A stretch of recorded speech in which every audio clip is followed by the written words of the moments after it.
পড়া বাদ দিয়ে সেদিনকে আমি আর আমার বান্ধবী কোথায় চলে গেলাম জানতে হলে মিনি ব্লগটা অবশ্যই দেখতে হবে।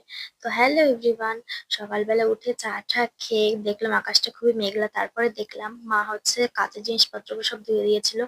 আর ওই কাপটা আমার ভাই আমাকে গিফট করেছিল, আর এই কানের দুটো আমাকে একজন গিফট করেছিল, বাট এখনো ইউজ করা হয়নি। যাই হোক, তারপরে ঘরের একটু টুকটাক জিনিসপত্র, মানে জিনিসপত্র বলতে এদিক ওদিক ছড়ানো ছিল, সেগুলো একটু গুছিয়ে নিচ্ছিলাম।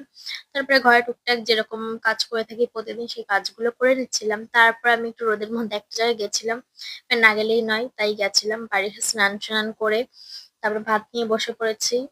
আমি হচ্ছে এমনি বাড়িতে থাকলে সেরকম তাড়াতাড়ি আমার খাওয়া হয় না, 4টের পরেই খাওয়া হয়।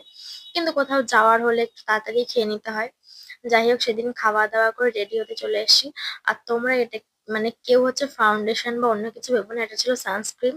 রোদে বেরোলে কিছু মাখি আর না মাখি, সানস্ক্রিন তো মাখতেই হবে।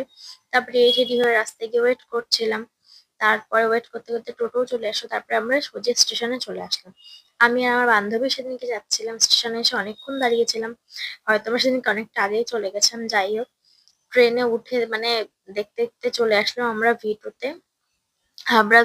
আর তোমরা এখান থেকে কে শপিং করেছো বা ভি2 তে কে কে এসছো, কমেন্টস করে অবশ্যই জানিও। আর সেদিনকে আমাদের মানে শপিং করবোই এরকম কোনো উদ্দেশ্য নিয়ে যাইনি, নর্মালি যেতে ইচ্ছা হলো, তো আমি আর আমার বান্ধবী চলে গেছিলাম।